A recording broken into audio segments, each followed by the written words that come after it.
හයි කොහොමද ඉතින් ඔන්න ඔයාලා අදත් මාත් එක්ක මගේ channel එකත් එක්ක එකතු වෙලා ඉන්නවා. ඔයාලා දන්නවා මගේ channel එක Chem ඔය පිස්සු වැඩ අතරේ මම ඔයාලට chemistry උගන්වනවා. ඇත්තම මේ අනිත් පැත්තනේ මම chemistry උගන්වන අතරේ ඔයාලට පිස්සු දේවලුත් ගෙනල්ලා දෙනවා. ඉතින් ඔයාලා මගේ කලින් වීඩියෝස් ටික බැලුවා නම් ඔයාලා දන්නවා අද වීඩියෝ එකත් මම chemistry ගැන උගන්වන්න යනවා නම් මොකද්ද කියලා. මොකද මම මේ දවස් ටිකේම චාලක රසායනය ගැන තමයි කතා කරන්නේ. ඉතින් අද චාලක රසායනය ගැන තමයි මගේ channel එකෙන් ඔයාලත් එක්ක කතා කරන්නම යන්නේ.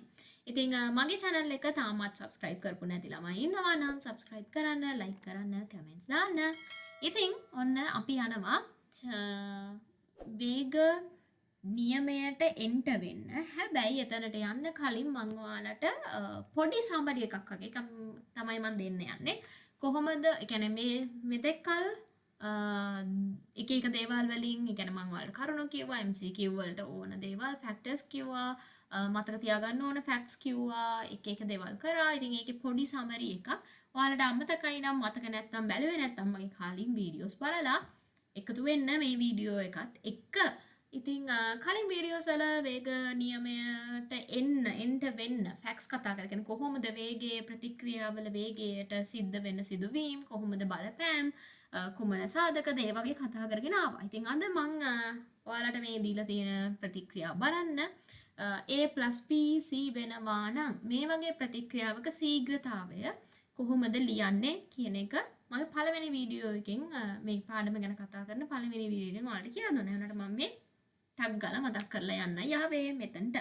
ඉතින් ශීඝ්‍රතාවය ඔයාලා දන්නවා ප්‍රතික්‍රියක පැත්තෙන් ලියනවා නම් මේ විදිහට ඍණ එනවා, ප්‍රතිඵල පැත්තෙන් එනවා නම් ධන එන්නේ. අපි සාමාන්‍යයෙන් ධන ලියලා පෙන්නන්නේ නැහැ. ඉතින් අපිට දීලා තියෙන යම්කිසි කාලයක් තුල ඔයාලා කියනවා නම් කාලයක් එයාලා මෙන්ෂන් කරනවා නම් ඒ කාල වෙනස තුල ප්‍රතික්‍රියකවල හෝ ප්‍රතිඵලවල කන්සන්ට්‍රේෂන් වල සාන්ද්‍රණවල සිදුවෙන වෙනස් වීම තමයි අපි ශීඝ්‍රතාවයත් එක්ක කතා කරන්නේ. ඉතින් ශීඝ්‍රතාවය ගත්තහම කාලය වැදගත් වෙනවා. මොකද ඔයාලා දන්නවා අර තප්පරයට, මිනිත්තුවට, පැයට අන්න ඒ කියන දේ එන්න ඕනේ ශීඝ්‍රතාවයක් අපි කතා කරනවා. ඒ කියන්නේ අපි දැන් වාහනයක ස්පීඩ් එක ගැන කියනවා නම් ඒකට කාලයක් අයිති වෙනවනේ නේද? නැතුව නිකන් කිලෝමීටර්ස් per hour කියන එක නිකන් කිලෝමීටර් කිව්වට ඒකේ ශීඝ්‍රතාවයක් වේගයක් එන්නේ නැහැ නේ. ඒ වගේ තමයි මේ ප්‍රතික්‍රියා ශීඝ්‍රතාවයන් ගැන කතා කරද්දී. ප්‍රතික්‍රියක වැය වෙනවා, ප්‍රතිඵල හැදෙනවා. ඒ හින්දා තමයි මේ ධන ඍණ මෙතනට අදාළ වෙන්නේ. ඒ නැතුව ඒ කියන්නේ මේ අන්තිමටම ලැබෙන අගයට ඍණ දානවා අපි ප්‍රතික්‍රියක පැත්තෙන් කියනවා නම් අන්තිමේටම ලැබෙන සුළු කරන අගයට ධන නැත්තම් අපි ධන පෙන්නන්නේ නැහැ, ප්‍රතිඵල පැත්තෙන් ලියනවා. ඉතින් ඔයාලා දන්නවා කන්සන්ට්‍රේෂන් එකත් එක්ක මේක A වල කන්සන්ට්‍රේෂන් එක වෙන්න පුළුවන්, B වල කන්සන්ට්‍රේෂන් එක වෙන්න පුළුවන්. ප්‍රතික්‍රියකාරයන් අපි මේ විදිහට ප්‍රශ්නයක් ගෙවුවාම ඔයාලට මෙන්න මේ විදිහට තමයි කාලයත් එක්ක එන්නේ. ඉතින් මෙන්න මේ හරියදී අපි කියනවා ආරම්භක ශීඝ්‍රතාවය කියලා. එතකොට ප්‍රතිඵල පැත්තෙන් ගත්තහම මෙන්න මේ විදිහට තමයි ප්‍රතිඵල සෑදීම ඔයාලට දෙන්න වෙන්නේ. ඉතින් මෙතනද C කන්සන්ට්‍රේෂන් එකත් එක්ක කාලය තමයි ප්ලොට් කරන්නේ. ඉතින් ඔය විදිහට තමයි නිකන් සමරි එකක් ඔයාලට දෙනවා නම්. ඉතින් දැන් අපි බලමු වේග නියමය ගැන කතා කරන්න යන්නේ කියලා මම කියවනේ. ඉතින් අපි වේග නියමයට එන්ට වෙන්න තමයි යන්නේ. හරි. පළවෙනියෙන් එන්න වෙන්න කලින් ඔයාලා දන්නවා වේග නියමය ගත්තහම ඒකේ ඉක්වේෂන් එකක් තියෙනවනේ. ඒ කියන්නේ A level කරන ළමයි නම් දන්නවා මේකේ ක්ලාස් වලින් ඉහළ මේකේ ඉක්වේෂන් එකක් නැත්තම් සමීකරණයකට එන්න ඕනේ. ඉතින් මම මේ සමීකරණයට එන්නේ කොහොමද කියන එක තමයි මේ simplest ඉක්වේෂන් එකක්, රියැක්ෂන් එකක් අරන් පෙන්නලා තියෙන්නේ. A B වෙනවා කියන එක ගත්තහම ඔයාලා දන්නවා මගේ කලින් වීඩියෝ එකේ මම එක්ස්ප්ලেইন කරා ශීඝ්‍රතාවය අපිට කන්සන්ට්‍රේෂන් වලින්, සාන්ද්‍රණ වලින් ඉදිරිපත් කරන්න පුළුවන් කියලා. මගේ කලින් වීඩියෝ එකේ කොහොමද සාන්ද්‍රණ බලපාන්නේ, ප්‍රතික්‍රියා ශීඝ්‍රතාවයට මම ඒ ඔක්කොම කතා කළා. බලලා නැත්තම් බලන්න, මතක් කරගන්න. හරි. එතකොට කිව්වා ශීඝ්‍රතාවය අනුලෝමව සමානුපාතිකයි ප්‍රතික්‍රියකවල ශීඝ්‍රතාවයට කියලා. නේද? අර මං කිව්වේ ප්‍රතික්‍රියක සප්පල කන්සන්ට්‍රේෂන් එක වැඩි වෙනකොට සප්පල ඝට්ටන ප්‍රමාණය වැඩි වෙනවා බ්ලා බ්ලා බ්ලා මම ඔහොම දේවල් කලින් වීඩියෝ එකේ කිව්වා. ඉතින් ඔයාලා දන්නවා මේ සමානුපාතික කෑල්ල අයින් කරන්න අපිට පුළුවන් කොන්ස්ටන්ට් එකක් ගේන්න. නියතයක් ගේන්න. ඉතින් නියතය ගේනවා කියන්නේ අපි මෙතනට සිම්පල් K. මේක කැපිටල් K නෙමෙයි වෙන දේවල් එක පටල ගන්න එපා. මේක සිම්පල් K. අපි දාලා මෙයාට සමාන කිරීමකට චේන්ජ් කරනවා මේ අනුලෝමව සමානුපාතිකයි කියන එක. එතකොට දැන් ගත්තොත් මේ ප්‍රතික්‍රියාවට ලියනවා නම් ශීඝ්‍රතා නියමය නැත්නම් වේග නියමය ශීඝ්‍රතාවය සමානයි K ඒ වල කන්සන්ට්‍රේෂන් කියලා තමයි යන්නේ. ඉතින් දැන් අපි මේකට පිටින් දාපු මේ Kට අපි කියනවා වේග නියතය කියලා. නැත්නම් ඉංග්‍රීසි වලින් අපි කියනවා රේට් කොන්ස්ටන්ට් එක කියලා කියනවා. දැන් යන්න මෙන්න මම ඔයාලට තවත් උදාහරණයක් දීලා තියෙනවා. NH4NCO NH2 දෙකක් CO හැදෙන මේ ප්‍රතික්‍රියාව ඒකෙත් මම ඔයාලට රේට් කොන්ස්ටන්ට් එක මෙන්න මෙතන පෙන්නලා තියෙනවා. මේ රේට් කොන්ස්ටන්ට් එක දැන් ඔයාලට ලියාගෙන යද්දි තේරෙනවා මේ කලින් එක පේනවා නම් මම පොඩ්ඩක් පල්ලයට නම් පෙන්නන්නම්. මෙන්න මෙතන මොකුත්ම මං සඳහන් කිරීමක් සිදු කරලා නැහැ. හැබැයි මෙතන සඳහන් කිරීමක් තියෙනවා. ඔයාලා දන්නවා මෙතන මොකුත්ම සඳහන් කිරීමක් කරලා නැත්නම් ඒක එකයි කියලා. එහෙම නේද? ඉතින් මෙතන දෙක සඳහන් කරන්නේ අපිට එක සඳහන් නොකර ඉන්න බෑනේ. මොකද එක නම් විතරයිනේ අපි සඳහන් නොකර ඉන්නේ නේද? ඉතින් ඔය විදිහට යද්දී ඔයාලට පේනවා සමාවෙන්න. ඔය විදිහට යද්දී ඔයාලට පේනවා රේට් ඒ කියන්නේ වේග නියමය ගත්තාම ඒකේ ඉක්වේෂන් එක එද්දී කොටස් තියෙනවා තුනක්. ඒක තමයි මම මේ ශීඝ්‍රතාව වෙනුවට තමයි රේට් කියලා දාලා තියෙන ඉංග්‍රීසි වර්ඩ් එක මට මෙතන ලියා ගන්න ලේසි නිසා. එතකොට ශීඝ්‍රතාවය සමානයි K රේට් කොන්ස්ටන්ට් එක වේග නියතය.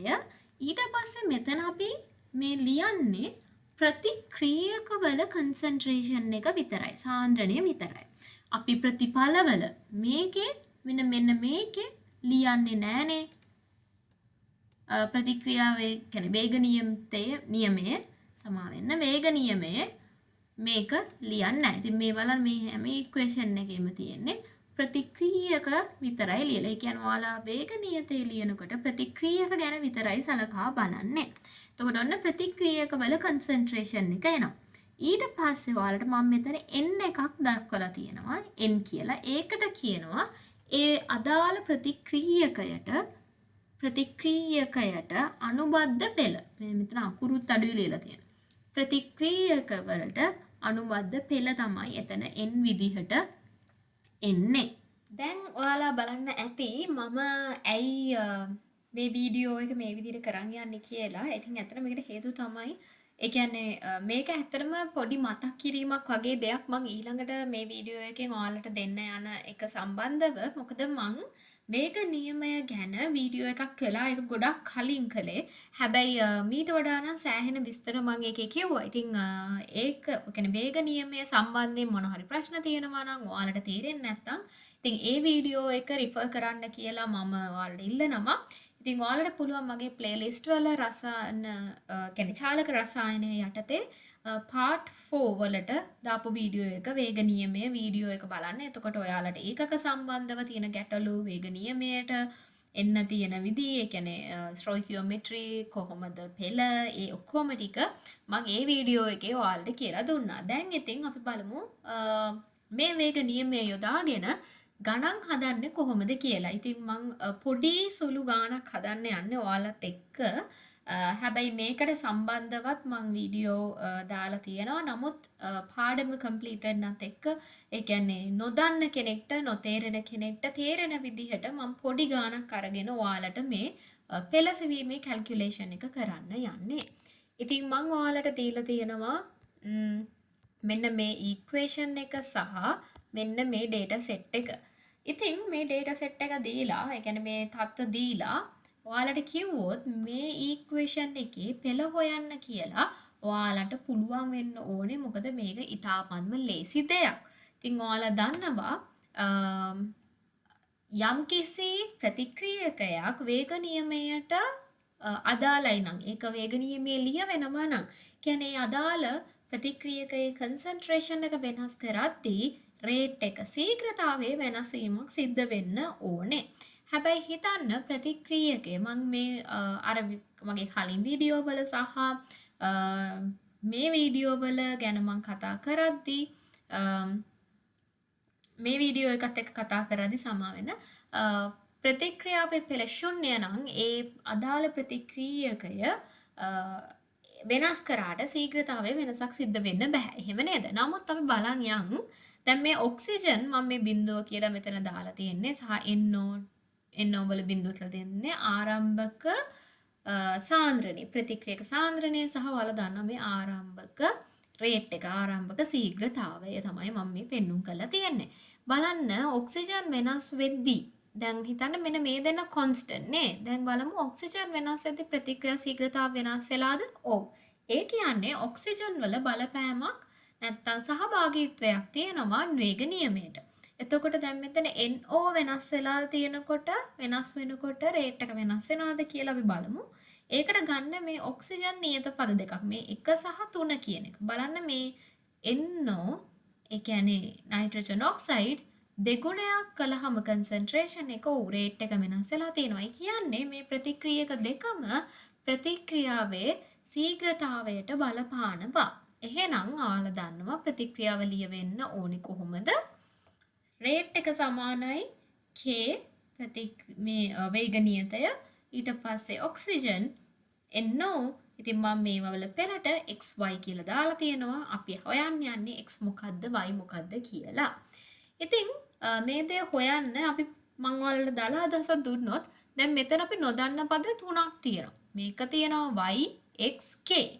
ඉතින් අපි කරන්නේ k ප්‍රතික්‍රියාවේ වෙන මේ හැම ට්‍රයල් 1 2 3 4 හැම එකටම නියතයි. ඉතින් අපි ආව සලකන්නේ අපි ආව කැපිලා යන විදිහට ක්‍රමයක් හොයාගන්න ඕනේ. කියන්නේ අපි k හොයන්නේ k කොහොම හරි නොමග යවලා. ඉතින් ඇත්තටම කිව්වොත් අපි ඒක නොසලකා හැරලා xy හොයාගන්න ඕනේ. ඉතින් හිතන්න දැන් අපි k එක ගැන හිතන්නේ නැහැ කියවනේ. නමුත් ඒත් ඔයාලට තියෙනවා නොදන්න පද දෙකක්. නොදන්න පද දෙකක් තියෙනකොට ගාන හදන්න බෑනේ නේද? දන්න පද දෙකක් තියෙනවා. ඉතින් අපි කරන්නේ මේ එක කන්සන්ට්‍රේෂන් එකක් නියතව තියාගෙන අනිත් කෙනාගේ වෙනස් වීමත් එක්ක අපි xy හොයනවා. එතකොට දැන් ඔක්සිජන් ගැන නම් අපි හොයන්න යන්නේ පෙළ NO concentration එක nitrogen oxide concentration constant තියෙනවා. ඊට පස්සේ ඔක්සිජන් ගේ පෙළ හොයනවා. NO ගේ පෙළ හොයන්න යද්දී ඔක්සිජන් වල සමා වෙන ඔක්සිජන් වල concentration නියතව තියෙනවා. ඊට පස්සේ y හොයනවා. ඔන්න ඔය දේ කරන්න තමයි යන්නේ. ඒ කියන්නේ අපි ඔක්සිජන් මුලින්ම හොයන්න යන්නේ. එහෙම යනවා නම් NO නියතව එන පද මොකද්ද? මේ පළවෙනි රියැක්ෂන් එකයි දෙවෙනි රියැක්ෂන් එකයි තමයි යූස් කරන්නේ x හොයන්න. එතකොට NO වල y හොයනවා නම් අපි ඔක්සිජන් නියතව තියන්න නම් 1යි 3යි තමයි පාවිච්චි කරන්නේ. ඉතින් අපි බලමු. මම කියවා වගේ නයිට්‍රජන් ඔක්සයිඩ් වල නියත තත්ත්ව හොයාගන්න නම් පළවෙනි සහ දෙවෙනි ප්‍රතික්‍රියාව තමයි ගන්නෙ. ප්‍රතික්‍රියාවල data තමයි ගන්නෙ. ඉතින් මෙන්න මේ විදිහට මම ඔයාලට ලියලා තියෙනවා ප්‍රතික්‍රියා ශීඝ්‍රතාවයට කොහොමද මම මේ දත්ත එකිනෙක යොදාගෙන මේ ඉක්වේෂන්ස් එක ලියලා තියෙන්නේ කියලා ඔයාලට මෙතන පේනවා. දැන් තියෙන්නේ මෙන්න මේ දෙක කොහොමද සුළු කරන්නේ කියලා එක හිතන එක. ඉතින් ඔයාලට තේරෙනවා මේ වගේ දෙයක් තියෙද්දී ඔයාලට ලේසියෙන්ම මේ එක පද කැන්සල් කරන්න පුළුවන් විදි තමයි මම වෙන පාටකින් මේ විදිහට ඇඳලා නම් මේක බෙදුවාම නේද? මේක බෙදුවාම මේ එකෙන් දෙක බෙදුවාම නැත්තම් දෙකෙන් එක බෙදුවාම කොයි පැත්තට කරත් කමක් නැහැ. කොහොම කරත් උත්තරේ එක තමයි. එකම දේ එන්නේ. ඒතර මේවා කැන්සල් වෙනවා. k කැන්සල් වෙනවා. එතකොට මේ පද දෙක ඉතුරු වෙනවා. මේවා කැපෙනවා. නමුත් මේ සංඛ්‍යා මෙන්න මේක ඉතුරු වෙනවා. ඉතුරු වෙන්න මේ පද කැන්සල් වෙලා යනවා. ඔයාලට ඒක තේරෙනවනේ. ඉතින් මේ දෙක සුළු කරලා ඉද්දි ඔයාලට පේනවා මේක එක ගුණයක් නම් මේක දෙගුණයක්. ඒක තමයි මම මෙතන දාලා තියෙන්නේ. මේකත් එක් ගුණයක් නම් මේක දෙගුණයක්. ඒක තමයි මෙතන දාලා m සමානයි 1 කියලා දාලා තියෙන්නේ. ඉතින් ඔයාලා මේ පද දෙක ඇත්තටම උඩ යටිකුරු මාර්ක කරා නම් ඔයාලට මේ භාග ගණන් එන්නේ නැහැ. එතකොට එන්නේ 2 සමානයි 2යි m කියලා. ඉතින් මේ විදිහට උත්තරේ එන්න නම් m සමානයි 1 වෙන්න ඕනේ. ඉතින් ඒක කොයි පැත්තට කරත් මම කියවනේ උත්තරේ එන්නේ එකම පැත්තට. දැන් අපි යමු NO නයිට්‍රජන් ඔක්සයිඩ් ගේ පෙළ හොයන්න. ඒ කියන්නේ වායු හොයන්න. ඉතින් ඒකටත් මම ඔන්න දීලා තියෙන ඔක්සිජන් වල නියත තත්ත්ව හොයාගන්න 1 සහ 3 තමයි අපි පාවිච්චි කරන්නේ. ඉතින් ඒකෙත් කරන්න තියෙන්නේ සමීකරණ දෙක බෙදන එක. එතකොට මේකට මේක කැන්සල්, මේකට මේක කැන්සල්, මේකට මේක කැන්සල්. මේක ඇත්තටම බලන්න මේක එක් ගුණයක් නම් මේක ඒ වගේ 4 ගුණයක් වෙනවා. එතකොට තමයි ඔයාලට මේක එක් ගුණයක් නම් මේක දෙගුණයක් වෙනවා. එතකොට තමයි ඔයාලට මේ තියෙන එක උඩ 4 සමානයි, ඒ කියන්නේ 1/4 සමානයි මේ භාගයට සමානයි n එන්නේ. ඉතින් මේක ගන්න මේ n සමානයි 2 වුණාම තමයි ඔයාලට මේ 1 බෙදීම 4 කියන භාගය එන්නේ. දැන් හිතන්න බැරිලකත් මම කලින් කිව්වා වගේ මේකේ පද දෙක වෙනස් වුණා නම් ඔයාලට එන්නේ 4 සමානයි 2ක් n. එතකොට n සමානයි 2ක් වෙන්න ඕනේ 4 ගන්න. හරිනේ, ඔයාලට තේරෙනවනේ. ඊට පස්සේ දැන් අපි පෙළ හොයාගත්තට පස්සේ ඔයාලට අන්තිම සමීකරණය මෙන්න මේ විදිහට ඔයාලට ලියන්න පුළුවන්. රේට් එක සමානයි k ඔක්සිජන් වල එක් ගුණයයි පෙළ 1යි NO වල 2යි. එතකොට මේකේ සමස්ත ප්‍රතික්‍රියා වෙනවා පෙළ වෙනවා. සමස්ත ප්‍රතික්‍රියා පෙළ වෙනවා 3 කියලා. හරි, දැන් හිතන්න මේ තියෙන්නේ ලස්සනට බෙදෙන කරන මේ කතාවක් නේ. දැන් මම මේ ඔයාලට ලස්සනට මේ ස්ටෝරි එක කිව්වේ. හැබැයි චුට්ටි වෙනසක් වුණොත් මොකද වෙන්නේ? බෙදෙන්නේ නැති ගානක් වුණොත් මොකද වෙන්නේ? ඒක එහෙම වුණොත් ඔයාලා හොයන්න ඕනේ ලොග් ආශ්‍රේ. මම මෙන්න මේ විදිහට අරන් පෙන්නන්නම්. දැන් බලන්න මේ වගේ එකක් නම් රේට් ඉක්වේෂන් එකට තිබුණේ. ඔයාලා දන්නවා බෙදපුවාම මෙහෙම උත්තරයක් තමයි එන්නේ. ඉතින් බලන්න දැන් හිතන්නකො ඒ වගේ එකක් සමානයි මෙහෙම උත්තරයක් ආවොත් ඔයාලා දන්නවා 1 බෙදීම 2 කියන්නේ 0.5යි. එතකොට ඔය වගේ නොබෙදෙන ගණන් ආවහම ඔයාලා ලඝු පාවිච්චි කරලා තමයි m හොයාගන්න ඕනේ. ඔයාලට තේරෙනවනේ මේක ලඝු කරන්නේ කොහොමද කියන එක. මම දන්නවා ඔයාලා දන්නවා හැමෝම. m මෙන්න මේ පදය ලඝු කරද්දී m ඉස්සරහට එනවා log කියලා වැටෙනවා. එහෙම නේද? m ඉස්සරහට එනවා log කියලා වැටෙනවා. ඊට පස්සේ සමාවෙන් x කියලා ඉවත් පැටලෙයිනේ. මම 0.5 එනවා. ඔන්න ඕක තමයි මම මෙතන ලියලා තියෙන්නේ. ඒ හින්දා m තනි කරගන්න ඕන වුණාම මේක මෙන්න මේකෙන් බෙදන්න තමයි එන්නේ.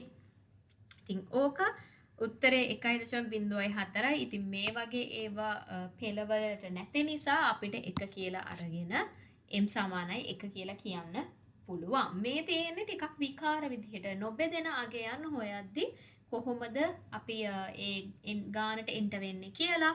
ඒ කියන්නේ ඔයාලා ලඝු පාවිච්චි කරන්න ඕනේ ලස්සනට බෙදෙන්නේ නැති ගණන් වලට. එහෙනම් මේ ගානත් එක්ක මම ඔයාලට කාලයක් දෙන්නම්. ප්‍රශ්න ගණන් අරගෙන හදන්න මොනවද සමාවෙන් පාස් පේපර්ස් වල මම කියන MCQ වලලු. MCQ වලත් ඇත්තටම මේ ප්‍රශ්න තියෙනවා.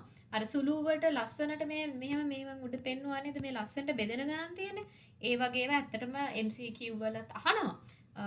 එතකොට ප්‍රශ්න වලත් අහනවා. ඉතින් ඒ හැම ප්‍රශ්නයක්ම අරගෙන හදන්න try එකක් දෙන්න ඔයාලට පුළුවන් බැරි වෙන්න. ඉතින් මම ඉස්සරහට ඔයාලත් එක්ක තවත් ගණන් හදන්න එකතු වෙන්න. එතකන් සතුටින් ඉන්න කන්න බොන්න පාඩම් කරන්න. තව එකක් මොකද්ද? මගේ channel එක තාම subscribe කරලා නැත්නම් subscribe උත් කරන්න.